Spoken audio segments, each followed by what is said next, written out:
Boa noite, meus irmãos, minhas irmãs. Sejam bem-vindos, sejam bem-vindas à terceira edição do Cine Teologia. E hoje nós estaremos com um filme bastante interessante, O Buraco Negro. O Buraco Negro a gente não pode dizer que é uma estrutura, é meio que misterioso. Até alguns anos atrás, o buraco negro era apenas uma teoria, mas hoje os poderosos telescópios já atestam a sua existência. E uma característica marcante do buraco negro é que ele suga tudo aquilo que está em seu redor. E o filme que nós vamos ver hoje à noite, cujo título é Buraco Negro, ele faz essa metáfora da nossa vida, da nossa alma, de uma forma muito inteligente. Então eu quero convidar a todos para que possam assistir, anotar, meditar, e aí sim nós vamos conversar acerca desse filme.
Realmente esse filme é muito interessante, muito encantador, inteligentíssimo. As colocações de vocês são realmente bem pertinentes, todas elas, nos ajudam a entender. Eu vi o filme algumas vezes, então eu tenho uma vantagem sobre vocês, né? Mas assim, dentro de toda essa trama, realmente existe isso. Uma coisa que o Marcos colocou foi a respeito do buraco é do nosso tamanho. É verdade. E pegando aqui o gancho do Pascal, é do tamanho de Deus também. O Blaise Pascal disse o seguinte: no coração do homem há um vazio, que é do tamanho de Deus. O que é que ele queria dizer com isso? Que há um descontentamento natural no coração do ser humano, que nada vai preencher. Como alguém disse, né, a medida do ter nunca enche. Você vai sempre querendo mais. E se o cofre não houvesse parado, outra situação aconteceria. E outra, e outra, e outra. E assim é a vida da gente. Mas há um outro oposto, um ponto de oposição a essa ideia, que é o contentamento. Então, nessa coisa do contentamento e do descontentamento, é que nós nos encontramos diante de Deus e diante dos outros e diante da vida. Há um texto que está em Filipenses capítulo 4, versos 11 a 13, que eu quero ler com vocês e diz o seguinte: não estou dizendo isso porque esteja necessitado, pois aprendi a adaptar-me a toda e qualquer circunstância. E sei o que é passar necessidade e sei o que é ter fartura. Aprendi o segredo de viver contente em toda e qualquer situação. Seja bem alimentado, com fome, tendo muito ou passando necessidade, tudo posso naquele que me fortalece. Amém. Esse buraco negro que está dentro de nós chama-se insatisfação, descontentamento. E o que é a insatisfação? Eu quero colocar algumas ideias sobre o filme. O filme começa com algo que é muito comum para cada um de nós, como vocês mesmos relataram. O cotidiano. Um cotidiano desanimador, desalentador, maçante. Alguém que visivelmente estava sem gosto pelo que estava fazendo, estava sem vida, numa rotina, um trabalho talvez extenuante. Não sei, acho que talvez vocês não tenham percebido, mas ali era 3 horas da manhã. Eu digo isso por causa do relógio que estava marcando. 3 horas da manhã. E aquele homem estava ali naquele local, à noite, fazendo um serão, sozinho, desalentado, experimentando uma vida sem sentido. Como muitas vezes acontece conosco, quando estamos nos dedicando a algo que enche o bolso, por exemplo, mas não enche o coração. É importante que a nossa dedicação ao trabalho, que é tão bacana, fundamental, essencial para a nossa vida, não somente no sentido da subsistência, mas no sentido mesmo, no aspecto mesmo do sentido de vida, trabalho nos ajuda a encontrar esse sentido de vida. É importante que essas coisas façam sentido para nós. Que o trabalho não seja apenas alguma coisa que enche a minha despensa, que supre o pagamento das minhas contas mensais, mas que preencha o nosso coração. Então nós temos diante de nós um personagem, como nós, muitas vezes, absolutamente insatisfeitos. E esse filme nos chama a atenção de como nós precisamos lidar com a insatisfação natural que existe em todos os seres humanos. Qual é a raiz da insatisfação? Porque estamos insatisfeitos. Na verdade, essa sensação de insatisfação é mais ligada à nossa vida do que a gente pode imaginar. Na verdade, essa sensação de insatisfação, ela nasce com o ser humano. E ser insatisfeito não é de todo ruim.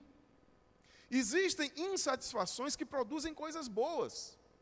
Como, por exemplo, quando Fleming estava insatisfeito ao ver os soldados morrendo de infecção, surge a penicilina.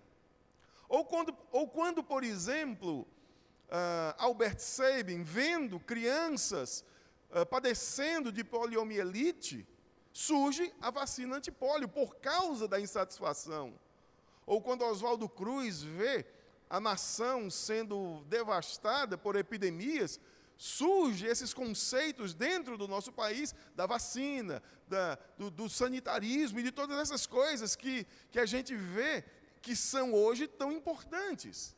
E essas coisas só aconteceram porque esses homens, e também as mulheres, que eu não citei nenhuma, estavam insatisfeitos e insatisfeitas. Portanto, a insatisfação não é algo de todo ruim. É, na verdade, uma condição existencial. O ser humano é naturalmente insatisfeito. É por causa dessa característica da insatisfação que nós podemos ser produtivos. É por causa da insatisfação que surgem as utopias, sejam elas quais forem, quaisquer tipos de utopia surgem das insatisfações, seja uma utopia política, seja uma utopia religiosa, seja qualquer tipo de utopia, há no seu cerne a insatisfação, os ideais, os anelos, as visões de futuro. Tudo isso é resultado da insatisfação que mora dentro do nosso coração. Então, esse vazio que nós sentimos não é de todo ruim, mas de alguma forma, em alguma circunstância, a nossa insatisfação sai de controle e passa a enfermar a nossa alma, a adoecer o nosso ser. E quando é que isso acontece? Quando os nossos desejos não são bons desejos. Quando os nossos desejos são desejos enfermos. Alguém citou o seguinte: ele utilizou aquele buraco para o mal, mas ele poderia ter utilizado para o bem. Você imagine as grandes soluções que aconteceriam no salvamento de pessoas e diversas outras coisas, se algo assim realmente existisse.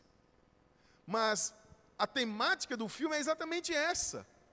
Por que nós pegamos muitas vezes as coisas que estão nas nossas mãos e, ao invés de utilizarmos numa coisa boa, utilizamos numa coisa ruim? Na Bíblia, essa enfermidade dos nossos desejos é chamada de cobiça. O que é a cobiça? Cobiça é o desejo doentio. É o desejo quando está em estado de enfermidade. E o texto sagrado atribui a cobiça, é por causa da cobiça que nós fomos separados de Deus. Foi por causa da cobiça que as relações humanas se tornaram difíceis. Estamos distantes de Deus e estamos distantes uns dos outros. Então, eu acho muito interessante a linguagem que Gênesis usa no capítulo 3, no versículo 6, a respeito da cobiça. Diz assim o texto: quando a mulher viu que a árvore parecia agradável ao paladar, era atraente aos olhos e, além disso, desejável para dela se obter discernimento, tomou o seu fruto, comeu-o e deu ao seu marido, que também comeu. O que nós temos aqui em foco? A cobiça. Por quê? Por que é que a mulher comeu esse fruto? Por causa da promessa que a serpente lhe havia feito. Se você comer esse fruto, você será como Deus. Esse desejo da alma de ser Deus, de ser entronizado, e aí nós vamos puxando o novelo e a gente vai encontrando a vaidade, o orgulho, a opulência, nós vamos encontrando esses desejos que estão na alma, que são desejos que enfermam a nossa vida e adoecem as nossas relações por causa da cobiça. Por isso é que Tiago, capítulo 4, diz o seguinte, a partir do versículo 1, de onde vêm as guerras, as contendas que existem entre vocês? Não vêm das paixões que guerreiam dentro de vocês? Vocês cobiçam coisas e não as têm. Matam e invejam, mas não conseguem obter o que desejam. Vocês vivem a lutar e a fazer guerras. Não têm, porque não pedem. E quando pedem, não recebem, pois pedem por motivos errados, para gastar tão somente em seus prazeres. Se você prestar atenção, o que Tiago está falando em linguagem escrita é aquilo que o autor falou em linguagem cinematográfica. Estamos falando de um mesmo vazio que está dentro de nós. A cobiça sempre acompanha a insatisfação e, em razão dela, jamais nos sentimos completos. Então, a gente pode fazer um paralelo entre a narrativa do Gênesis e esse filme. Porque no filme, esse momento descrito no Gênesis é a descoberta do buraco negro. Quando ele percebe que tem diante de si um poder, o seu coração não consegue lidar com o seu poder. Da mesma forma, no Gênesis, quando o ser humano descobre que pode ser igual a Deus, ele não consegue lidar com essa informação e ele rompe com Deus porque deseja ser igual a Deus. E é interessante que a cobiça sempre nos faz entender as coisas pelo lado errado. Porque Deus havia criado todas as coisas para o ser humano. Porque o ser humano é convidado por Deus a participar dessa relação que existe na Trindade, essa relação de amor que existe na Trindade. Então, não havia necessidade de o ser humano tentar ser Deus, ou mais do que Deus, porque a relação já é mais do que suficiente.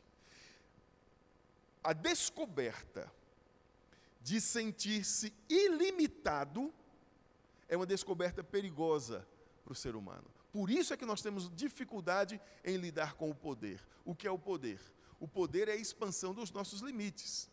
Se você tem determinado grau de poder, você recebe uma promoção no seu trabalho, você tem 2x de poder. E o poder mexe conosco. Por quê? Porque mexe com essa verve que está dentro de nós e que nós chamamos de pecado. Então, como é que descobrir-se sem limites afeta a nossa vida? Esta é a cena que você está vendo aqui no projetor, é a cena em que ele, depois de ter comido o chocolate, está comendo o chocolate, olhando a intrigante folha impressa e percebe que diante de si está a sala da tesouraria. E ele tem a chave que abre todas as portas. Então, essa maneira que temos de lidar com o poder é fundamental para entendermos. Precisamos entender quem somos nós, como foi dito, quando ninguém está olhando. Precisamos entender quem somos nós quando investidos de algum tipo de poder, porque o poder pode deformar completamente a nossa alma se ele não for usado a serviço e em favor dos outros. Quando o poder é usado somente a nosso serviço, somente em nosso favor, então a gente percebe que a nossa vida vai sendo deformada. O problema não são as coisas em si. O problema é a relação que nós temos com essas coisas. É a ideia de que coisas nos trarão plenitude. A ideia de que as coisas nos farão sentirmos completos. A ideia de que as coisas nos darão a sensação de felicidade. É óbvio, ninguém é louco de negar que se você tem uma folga financeira, você consegue viver com mais tranquilidade. Se você consegue organizar-se economicamente e financeiramente, você vai, obviamente, ter uma vida mais confortável, uma vida mais tranquila, uma vida talvez com menos estresse, uma vida com mais autonomia diante da estrutura de mundo que a gente vive. O problema com o dinheiro e com as coisas que possuímos é quando a nossa alma torna-se um buraco negro, insaciável, sugando tudo o que passa em derredor, cobiçando todas as coisas que estão em nosso derredor. Por isso, Tiago diz, vocês cobiçam tudo e não tem nada. Por que não tem nada? Porque não se está satisfeito com o que se tem. Aquele que é insatisfeito de forma doentia, nunca tem nada. Pode andar com Rolls Royce, pode ter helicóptero como transporte, pode ter casa de praia de serra, em Nova York, apartamento, em Paris, outro apartamento, não se sentirá satisfeito, porque o problema não está do lado de fora, o problema está do lado de dentro. E é exatamente nesse aspecto que o cristianismo nos propõe um outro tipo de vida, que a Bíblia chama de vida santificada. O que é uma vida santificada? Uma vida santificada é uma vida centrada, é uma vida equilibrada, é uma vida de integridade. Quando eu falo integridade, eu não estou dizendo apenas da integridade financeira, eu estou falando da integridade em todos os sentidos. É quando, por exemplo, a Bíblia diz, seja o seu sim, sim, e o seu não, não. O que é que esse texto está nos dizendo? Está nos dizendo o seguinte, quando a boca diz sim, esse sim tem que vir do coração. Quando a boca diz não, esse não também tem que vir do coração. Precisamos ser coerentes com aquilo que cremos e com o que vivemos. Precisamos ser coerentes na vida. Isso é a ideia da santificação. A ideia da santificação não é uma ideia simplesmente religiosa, é uma ideia que muda a nossa vida para que nós possamos nos parecer com a pessoa de Jesus Cristo. Então, busca de poder e ganância nos dá a impressão de que não temos limites. E nós temos. Portanto, essa é uma impressão falsa. Essa foi a proposta do diabo. Vocês serão como Deus, se vocês comerem esse fruto. Eles comeram o fruto. E essa é uma forma interessante como a Bíblia explica o vazio que está dentro de nós. Ele é provocado pela insatisfação e pela cobiça. Em busca dessa vida sem limites, o buraco negro surgiu dentro de nós. E o que é o buraco negro? É um mistério. O que se sabe dele é que é insaciável. Ninguém jamais foi num buraco negro. Porque qualquer pessoa, não que seja possível, mas se alguém pudesse ter uma nave e capaz de ir até um buraco negro, ele não voltaria para contar a história. É uma estrutura que suga tudo aquilo, inclusive estrelas, cometas, tudo aquilo que passa próximo do buraco negro é sugado. Uma outra coisa importante nesse filme, que fala a respeito da nossa vida, é que é importante compreender que a ganância e a insatisfação têm uma estrutura muito frágil. Essa é a mensagem mais sutil do filme.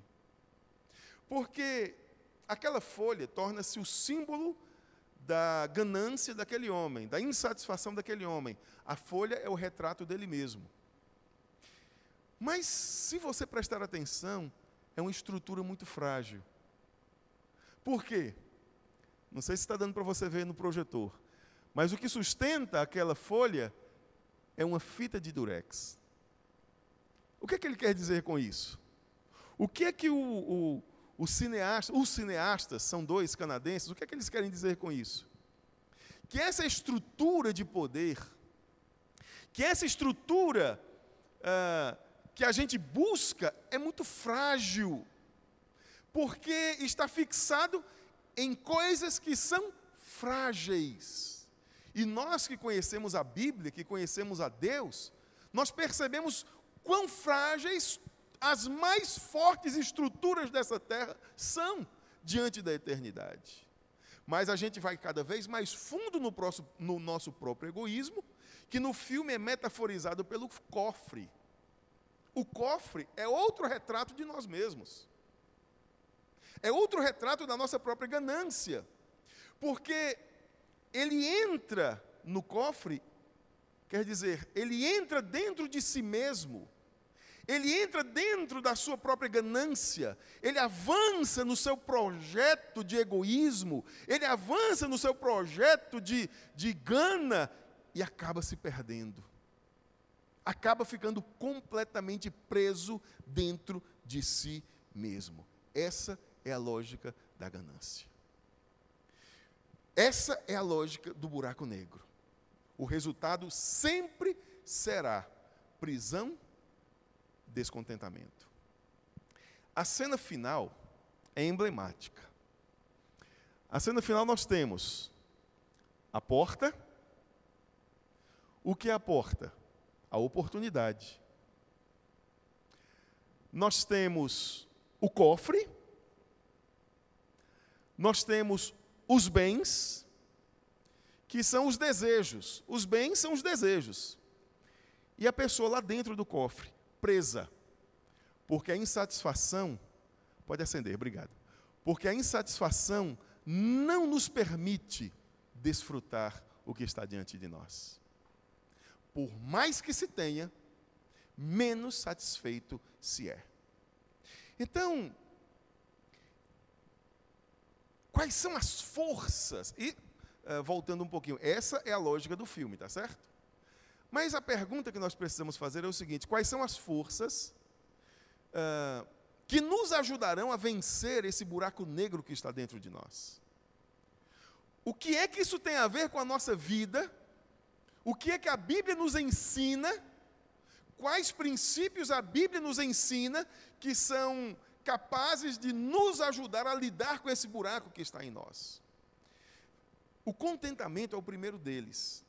Estar contente não é o mesmo que ser acomodado. Estar contente é um estado da alma, onde nós temos uma visão tão mais além que nós suportamos todas as dificuldades em nome desse alvo que nós temos. Isso é contentamento. Contentamento é entender que a minha vida não se resume na abundância dos meus bens. Isso é contentamento. Contentamento é compreender que o meu tesouro e a minha herança não é o que eu vejo e nem é o que eu toco, mas é uma pessoa, a pessoa de Deus. É quando eu entendo que o verdadeiro tesouro dentro da minha casa não está dentro do cofre, está na mesa almoçando comigo. está quando eu levo para a escola, está quando eu deito na cama. Esses são os verdadeiros tesouros, os verdadeiros bens que nós temos na vida. Nada que seja diferente disso será capaz de preencher o nosso coração. Quando a gente troca essas prioridades, cada vez que a gente troca, cada vez mais esse vazio vai se adensando e aumentando dentro do nosso coração. Então, foi em razão dessa percepção que Paulo suportou tudo aquilo que suportou. Humilhações, fome, açoites, julgamento, tortura, ansiedade, depressão. Não pense que Paulo era um super-herói. Paulo se confessa em determinado momento deprimido. Quando ele diz o seguinte, e atemorizado com o que iria acontecer, ele estava preso, e diz o seguinte: eu tenho luta de todas as formas, temores por fora, combates por dentro. Qual é o quadro que nós temos aqui? Um homem inseguro com o seu futuro, sem saber o que lhe aconteceria. E ele se confessa abatido. Ele diz, mas Deus que consola os abatidos, me consolou com a vinda de Tito. Do que Paulo está falando? Solidão da cadeia, angústia, temor por sua vida. Em outra circunstância, quando estava navegando, e o barco vai a pique, ele diz, temi perder a vida, que todos perdessem a vida. Paulo era um ser humano, mas por que ele escreve um texto tão forte quanto esse? Que posso todas as coisas naquele que me fortalece. Porque ele conseguiu resolver esse enigma dentro do seu coração. Porque ele conseguiu entender o que é tesouro, o que é bem durável e o que é bem descartável. Casa na serra é bem descartável. Conta bancária é bem descartável. Carro, qualquer tipo de coisa que você tenha e toque, isso é bem descartável. Pastor, mas o meu cônjuge eu toco, então é descartável? É bem durável. Porque você não se relaciona com o corpo, você se relaciona com quem está dentro desse corpo. É bem durável. Deus, a eternidade, são os bens duráveis. A Bíblia diz que aquilo que nós não podemos ver é mais real do que aquilo que a gente vê. Isso está escrito no capítulo 11 da Epístola aos Hebreus. Então foi em razão dessa percepção que Paulo suportou todas as suas lutas. Livre da cobiça financeira, ele sentia-se tranquilo para viver contente em toda e qualquer situação, porque a sua riqueza era outra. Quando a nossa riqueza é Deus, quando a nossa riqueza são as relações, todas as situações podem ser enfrentadas, porque nós temos uma razão forte, o suficiente para enfrentá-las. Por isso ele diz no versículo 11, não estou dizendo isso porque esteja necessitado, pois aprendi a adaptar-me a toda e qualquer circunstância. Essa capacidade de adaptação, essa capacidade de ver as coisas por ângulos inéditos, isso vem de Deus, isso é fruto da companhia de Deus na nossa vida, isso é fruto da nossa caminhada com o Senhor, isso é fruto do nosso relacionamento com o Senhor. Por isso que ele passou por tantas dificuldades, mas tinha energia para ir além, porque a sua herança era o Senhor. Ele diz, relatando aquilo que a gente já leu, sei o que é passar necessidade, sei o que é passar fome, sei o que é o perigo, sei o que é a espada, sei o que é, sei me portar, coisa muito importante, sei me portar, não tendo nada ou tendo tudo. Do que nós estamos falando? De uma vida equilibrada. Quando nós conseguimos lidar com essa verve que está dentro de nós, esse buraco que está dentro de nós. quando nós conseguimos curar os nossos desejos, então a nossa insatisfação vai produzir coisas boas. Paulo foi quem foi porque era um insatisfeito. Pode ter certeza. O próprio Deus manifesta insatisfação. Porque se ele estivesse satisfeito com o destino da humanidade, ele nada teria feito. Você concorda comigo? Então, insatisfação é uma condição existencial, inclusive de Deus. Agora, o que fazemos com os desejos é responsabilidade nossa. É a nossa caminhada de fé. Um jovem brilhante, chamado Jim Elliot, disse uma frase que eu acho uma das frases que mais podem resumir a nossa luta com relação a isso que vemos e que não vemos. Jim Elliot era um jovem estudante, sempre teve excelentes notas, um futuro fantástico, um jovem bonitão, inclusive, e que resolveu dedicar a sua vida para a obra missionária, no Equador, entre os índios quechuas. Casou-se bem novinho. O seu ministério foi tão curto, preparou-se por longos anos para passar pouquíssimo tempo entre os índios. Porque em um determinado momento, quando os índios começaram a se aproximar, eles tiraram foto dos índios, revelaram e deixaram as fotos na mesa. Um belo dia, a casa está vazia, um índio entra e vê as fotos e fica apavorado. E entende que o espírito daquele índio que estava na foto estava preso ali dentro.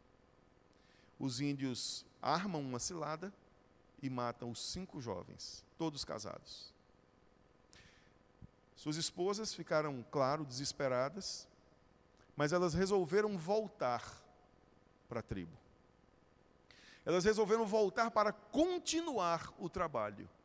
E continuaram e evangelizaram os quechuas. Estava certa vez num congresso e assisti uma palestra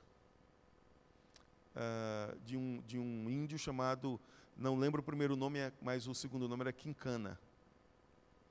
E uma palestra fantástica, fruto do Jim Elliot. Mas é interessante que acharam o seu diário. E no seu diário, diante talvez das lutas que ele mesmo enfrentasse, sabendo as oportunidades que teria na América do Norte, ele escreveu o seguinte, talvez se questionando: será que eu fui tolo ao sair da minha cidade, do conforto da minha casa, para vir para o meio da selva? Será que eu fui tolo?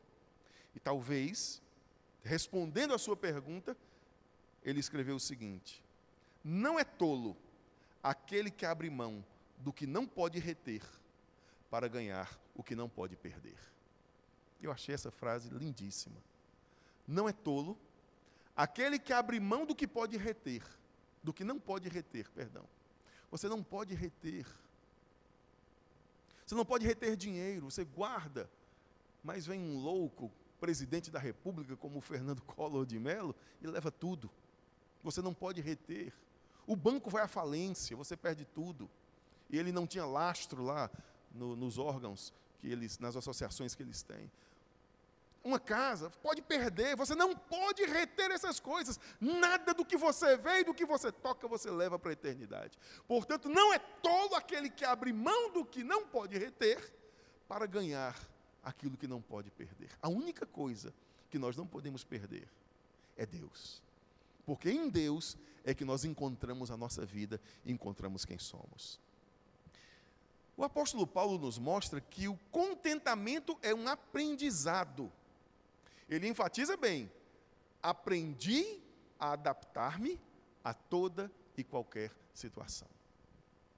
Aprender, essa descoberta do contentamento é um caminho a ser trilhado, é um aprendizado que nós temos.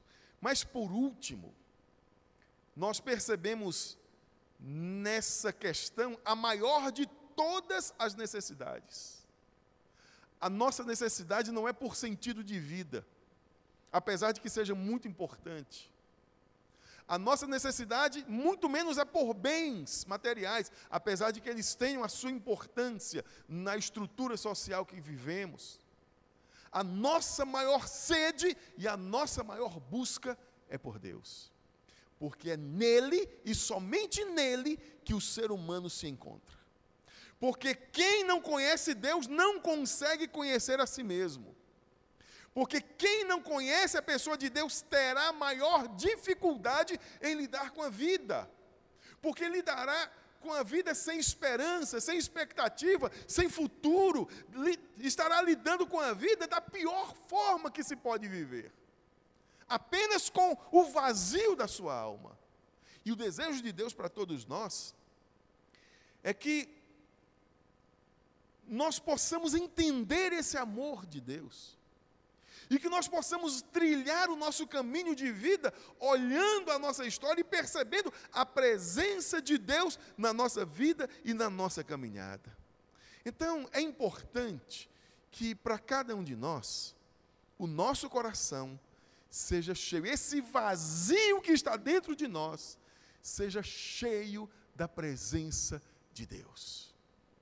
Citando novamente Blaise Pascal, há no coração do homem um vazio que é do tamanho de Deus.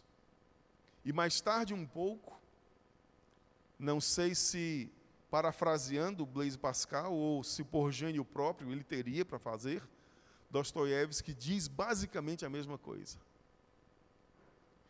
Que o homem vive com um buraco, com um vazio que tem a forma de Deus. É como um quebra-cabeças, que tem aquela forma, e se não for aquela forma, o quebra-cabeça não fecha. Esse é Deus. É aquele que completa a nossa vida. É aquele que dá completude ao nosso ser. Por isso é tão importante a espiritualidade para o ser humano, porque é na espiritualidade que esse quebra-cabeças é montado. É na espiritualidade que esse vazio é preenchido. É através da comunhão com Deus, do afeto por Deus, de compreendermos o afeto de Deus e darmos a Deus o nosso afeto, que é tão importante quanto compreendermos o afeto de Deus. Essa caminhada vai construindo a nossa vida, vai transformando a nossa vida e fazendo com que esse vazio que existe em nós produza sempre coisas construtivas, coisas boas, coisas que podem edificar a nossa vida, podem construir mais ainda a nossa humanidade. Esse é o desejo de Deus para cada um de nós. Quando Deus nos criou, quando Deus criou o ser humano, essa é a narrativa do Gênesis. Ele coloca o ser humano no paraíso, ele supre todas as necessidades do ser humano e deixa a porta da escolha aberta. Qual escolha o ser humano teria diante de todas as coisas que estavam diante dele? O ser humano escolheu, em Adão, seguir longe de Deus. E Deus em Cristo novamente nos convida ao jardim. O que Deus está fazendo na obra da salvação, Ele está refazendo o nosso ser para que nós sejamos plenificados nele. Amém, queridos? Vamos ficar em pé na presença do Senhor. Coloque o seu coração diante dele. Coloque a sua vida diante do Senhor nesse momento. E entenda que qualquer busca será vã, se Deus não for a maior de todas as suas buscas. Qualquer preenchimento será vão, se Deus não for aquele que se torna base para que o vazio seja preenchido. Senhor Deus, apresentamos diante de Ti o nosso coração, a nossa vida.